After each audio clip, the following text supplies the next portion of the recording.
Alright, I don't know how this is going to turn out. My screen on my iPhone doesn't work that well. I'm out cruising in my car tonight.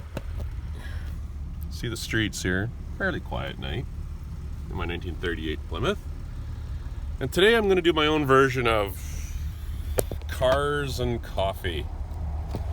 You know, that Jerry Seinfeld show? Well, I don't have any coffee,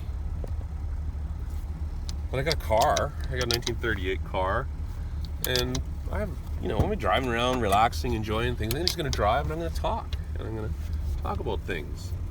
It's a nice, today's June 30th, and I'm just cruising around town, enjoying the weather. I'm headed out for a few days with my wife on vacation, so I'm going to be leaving my car home.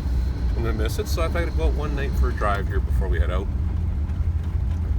And I'm just going to reflect a little bit on the old car, Driving the 38 here is extremely rewarding for me. I love this car. Bought it barely running on one lung almost, or less. And as you guys know, I've been through it. I've gone over everything, and I'm just enjoying the car. And it's so rewarding to get out and go for a drive. And, part of owning an old car is the rewards that come with it. I'd never been in a 38 Plymouth before. I didn't know a damn thing about them, and I bought one. And I just decided to dig in, roll up my sleeves, and learn. And I've learned a ton of stuff. I've had this car just over a year now. And you know what's really neat is when you're out for a drive, and in my little town here, I don't think there's one other 1938 Plymouth in this town, or Mopar. I don't know of one. I've not seen one yet, and I put lots of miles on my car driving around between this and my other car. I'm looking around for oldies, and there's none. So when you drive down the street and people are waving at you and they're getting your attention and they're clapping, or they'll scream out they go, "Hey!" and they yell at you, so you'll look over at them so they can give you a high five or a thumbs up or a clap or show you their appreciation. That's pretty cool. That's when people are smiling, and when you have a hobby and you love your hobby, it's not that you want attention drawn to yourself. It's not that I want the attention.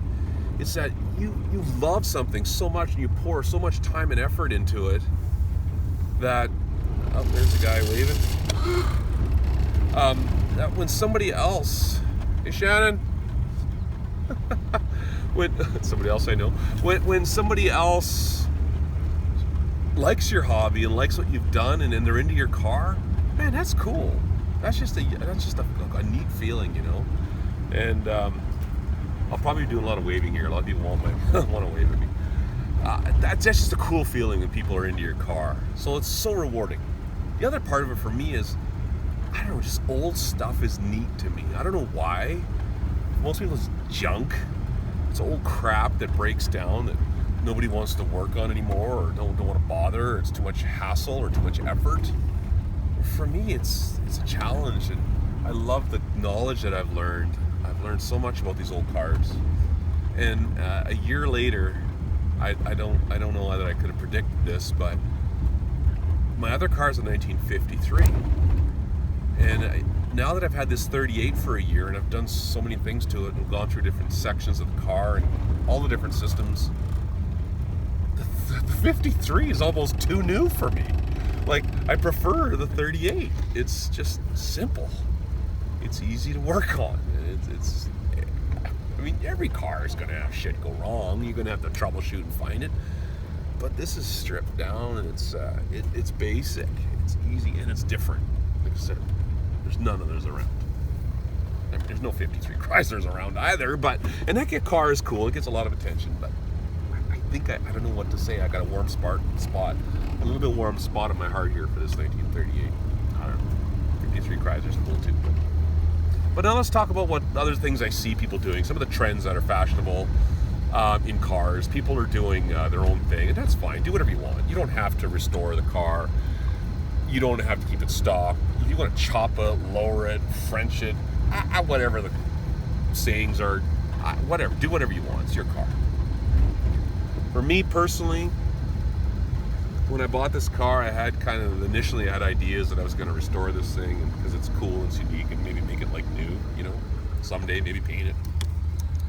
That kind of novelty is kind of wearing off, honestly. Like, this car is mostly stock and it's grown on me. And I love it the way it is. I just drive it, I'm not going to drive it 3 hours out of town. I'm not really interested in doing that. It's a town car. I live in a town of about 90,000 people. I cruise around. People know me. They know my car. I stay in city limits for the most part, and I just cruise. I just drive. So the whole idea of restoring it to, like new and making it like new, that's fine if you want to do that. That's cool. But I have different reasons why. One of them is it's grown on me like it is. The other thing is I'm friggin' cheap. I mean, I'll spend money on good stuff. I'm not like stupid cheap. I'm very frugal. And I kind of struggle with the idea of putting, I don't know, 20, 30 grand into an old car, which is fine, but I know that if something happened and I had to liquidate the car, I'm going to get 12 for it. It's probably not going to happen. The only know what's going to happen is I'm going to fool myself, and I'm going to tell myself that I'm not going to spend 20 grand or 25 grand on this car. And over the next 10 years, I'm probably going to do that anyways. So it's going to take me 10 years to restore it because I'm so cheap. If that happens, it happens. But right now, I'm just enjoying it, loving it, driving it. Like I said, if you want to slam it and put in a V8, whatever you want to do, that's fine. Whatever you want. I like stock. The other thing I see people doing is people want to take these old cars, I guess because they love the body styling, the unique look of it, the headlights, the bug-eyed headlights mounted on the front of the grill, and just the styling of the 30s. I love it. It is cool. It's unique. And people want to take a 30s car, but they want to drive it on the highways today. Depends how old you are and what your reasons are, whatever. It's your opinion. You want to do that, give her. But the idea of people finding like a overdrive transmission so they can cruise on the interstates or the highways at 65, 70, 75 miles an hour in an old car like this, man, I tell you, I just can't imagine. You do what you want. That's not for me. To me, that's a bit of a, I don't know, you're dancing with a death wish there, kind of. For me, it would be like these cars, let's go back to 1938. Most of the roads were probably still dirt. There's pavement, of course, but if you're going on a highway, like, you're probably on dirt roads, and even if it was paved, what's the speed limit going to be? 1938, 1940? I'm guessing probably in that 45 miles an hour range, 40, 45, maybe 50, maybe. And this car, you know what? I'd almost be willing to bet. I don't know for sure, but I'd almost bet money that was the speed limit, because this car cruises along very comfortably up to 50 miles an hour. And that would be probably with the top end, to pull out to pass someone who happens to be in an old Model T Ford or something. I don't know. But putting on an overdrive and hitting 70 miles an hour, man, that's friggin' scary to me. There is no way I would do that, because the car was never ever designed to do that. The brakes aren't capable of it. You can't stop at those speeds. So I guess guys replace the brakes. There's absolutely zero in terms of crash safety, as far as I know, in this car. There are no seatbelts in this car, of course. So I don't know for seatbelts for Buicks, and what was it, 54 or something like that? I don't know. This car has no seatbelts. If I have an accident, I'm done. So I'm cruising around town, doing 30, 40 kilometers an hour. So 30 miles an hour, 35 miles an hour, 40 miles an hour. I've taken it on the highway. I've gone up to 55. I've actually gone to 60 miles an hour in this car just to test it on the highway. It'll do 60. But it's working hard. It's struggling. So that's not something I'm into. The other thing a lot of people are doing is they're converting these old cars to 12 volt.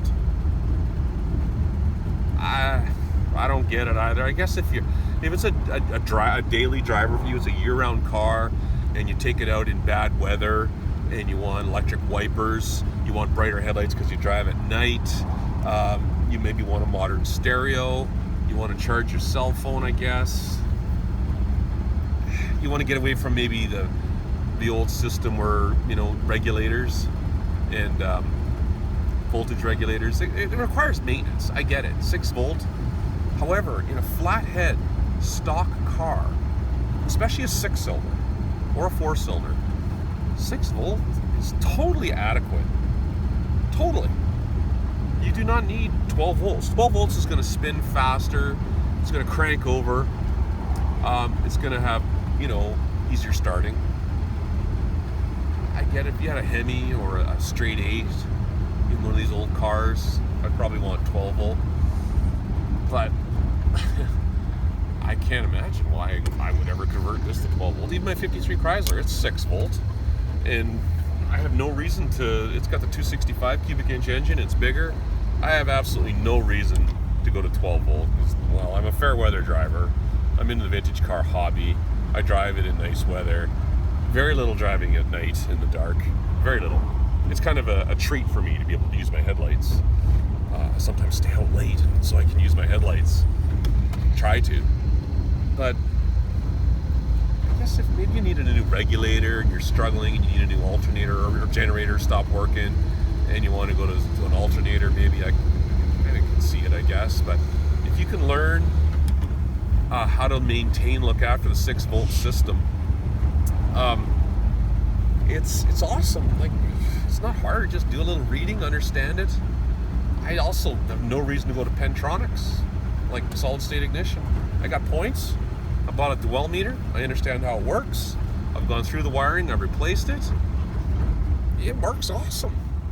My dwell meter gets me exactly where I need to go. And you can use a feeler gauge. Someone told me that with a feeler gauge, you can set the points when they're brand new because they're squared off and everything's level, and you can just use like a 20-pound feeler gauge to set your points, and that works. But after a while, the points wear and they pit, and you file them and clean them up and reuse them. They're no longer square. It's harder to get it accurate with a feeler gauge. So I bought a 1970s Snap-on dwell meter, and it works great. It works awesome. It's part of the fun of owning an old car, setting the points. Setting the timing, setting up the carburetor, doing a tune-up, valve sets, adjusting the brakes, getting them just right. There's well, if you don't want to do those things, that's fine. Do what you need. I'm not sold on it myself. I love the old systems. I like the way they work. I have a lot of respect for the Chrysler engineers back in the day. They did a fantastic job. They created some awesome things. They invented some cool things. Every company did. I'm just happy with it the way it is. I don't want to change it. And when I set up my brakes and I notice that they feel good and tight and I feel secure driving it, and when I set up my distributor, my points, my rotors, my tune-up, all that stuff, get my carburetor dialed in, I got a vacuum gauge, set my idle mixture screw, man, I feel good. I feel great. I go out and I go for a cruise, and man, no one's around. I'm by myself, just like I am right now, talking to myself here, and I'm just enjoying the hell out of it. I'm just smiling. So, I don't know, I guess that's all I'm going to chat about for now.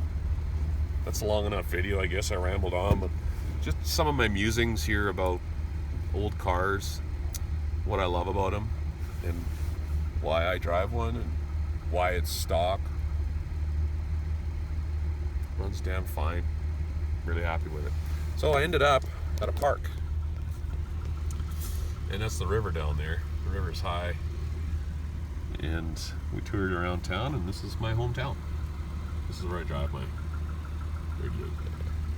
Until next time, have a good one.